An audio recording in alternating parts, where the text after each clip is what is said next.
Hello guys, panibagong araw, panibagong vlog tayo ngayon.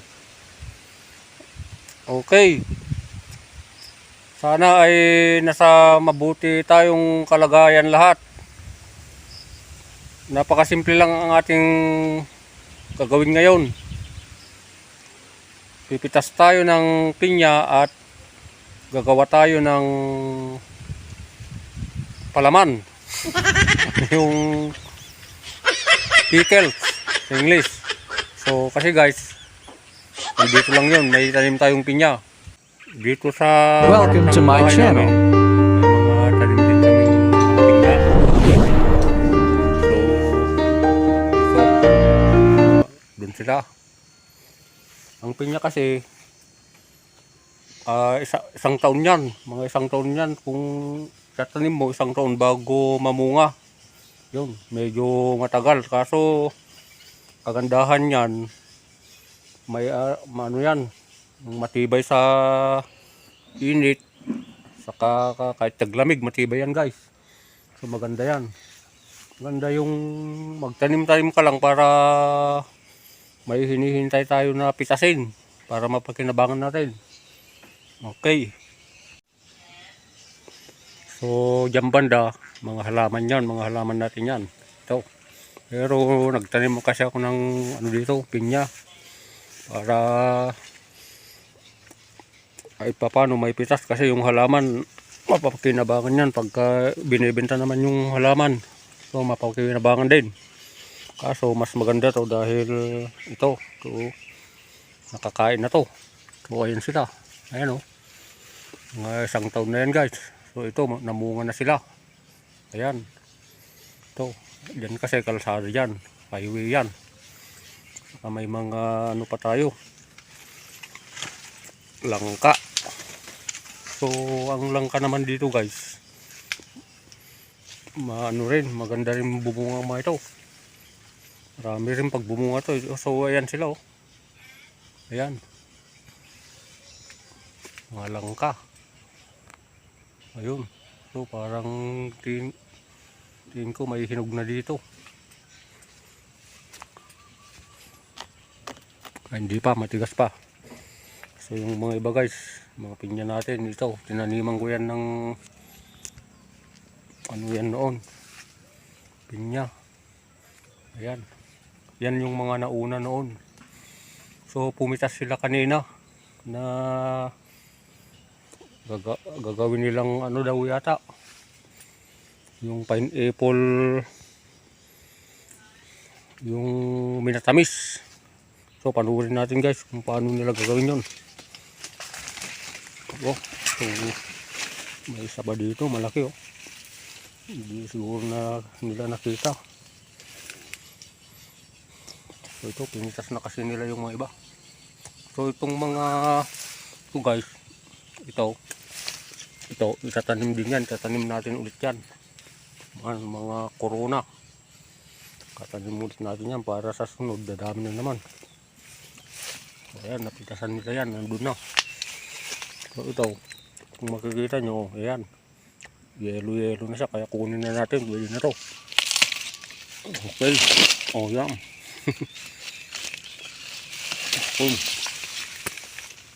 Yan na yung bunga. Yan, may 5 na hinog. Kaya ang gagawin kasi daw nila yan, gagawin nilang pineapple jelly daw. Yung ano guys, lalagyan ng sukal, minatamis. So panurin na lang natin. So ayan siya guys. Siyempre una, babalatan yan. Yan. Babalatan muna. Hindi naman pwedeng iluto ng hindi balatan yan. So nandyan yung mga corona na sinasabi ko. Ayan, pwede itatanim din natin yan guys. Yun nga lang kako, isang taon yan bago mamunga ang pinya. Pero gaya nito guys, nagtanim tayo o di at least ngayon mayroon na tayong aanihin. Mapapakinabangan na natin. So masarap kasi ito, parang palaman. Palaman siya na kasi minatamis. So panoorin lang natin kung paano yung pagluto nila. Ayan, ganyan yung pagbalat. So basic lang naman siguro yung pagbalat yan. Ganyan lang. Parang tapyasin lang yung gilid. Kung nakikita nyo, maraming mata oh. May alamat kasi yan guys, yung pinya. Kaya kung bata pa tayo noon, may alamat yan kung bakit maraming parang mata. Parang naisumpa ata yan, yung ano na yan. Butas na yan. Kaya naging maraming mata. Siguro guys, marites yung ano yan. Nagmamarites, kaya yan. Pero at least matamis. So ibig sabihin lahat ng marites matamis. Ayan. So ayan, tatanggalin yung mata. Ayan guys. Kasi matigas naman yan eh. Saka parang may ano siya. Tinik-tinik yung loob ng yung pinakabutas-butas, yung pinakamata-mata niya. Ganyan lang. Ayan. Okay, niluto nila yan para may ano tayo. May minatamis. O kaya kahit hindi na, kahit walang tinapay, kung talagang walang-wala, pwede yung ulamin na lang guys. Basta may kanin, okay na yan. Ulamin na.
Ito na guys, ang ating luto na minatamis na pinya.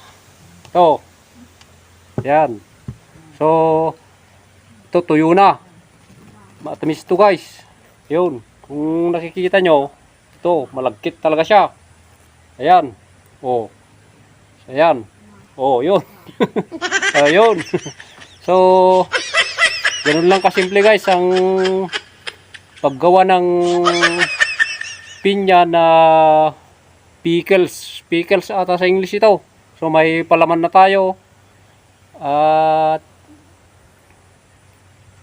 natural pa. Natural na pagkain. Palaman. Walang mga halong mga chemical. So ito guys, ganun lang kasimple. Yan. Gabi na guys. At nagugutom na tayo. So magmerienda tayo yung ating niluto na pinya, yung palaman. So ayan yung anak ko, bumili sila ng tinapay para tikman na natin yung ating palaman. Ayan. So ganun lang kasimple naman yung pagluto. Ayan. Magmerienda na tayo.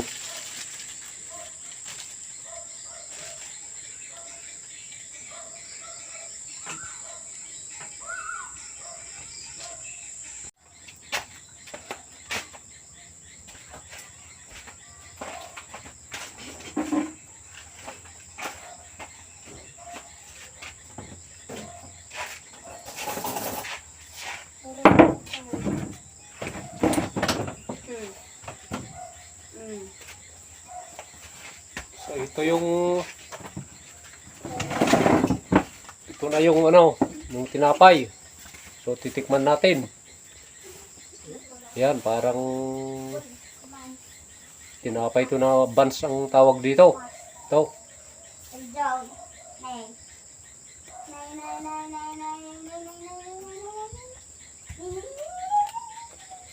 So matamis siya guys. Saka parang malutong. Malutong yung pinya. Pero sa mga ano dyan, yung mga gaya ng may diabetes, hindi pwede to. Para lang sa ano to, mga walang diabetes. Kasi matamis masyado. Masarap siya guys. Okay, salamat sa Panginoon at meron na naman tayong kakainin na binigay guys. So okay. So yung ating aso ay ito.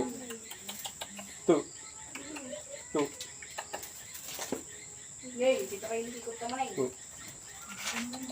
Manay, yan yung pantay.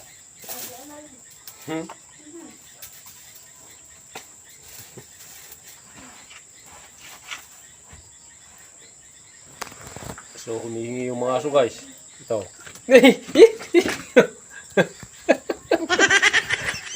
Nahuli guys, nahuli. Ayun. So mapakain na natin. Ito. Kasi buti hindi kinagat yung buti hindi kinagat yung ano ko. Yung kunay ko. Okay, kain na tayo guys.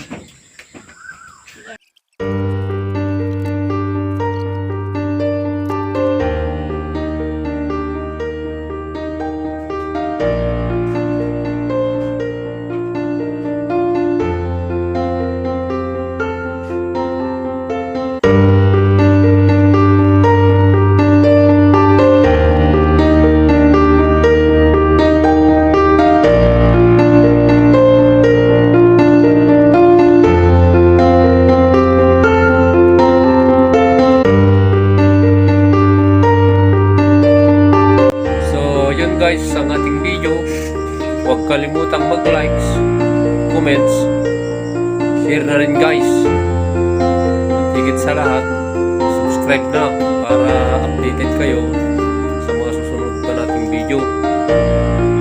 God bless us all guys.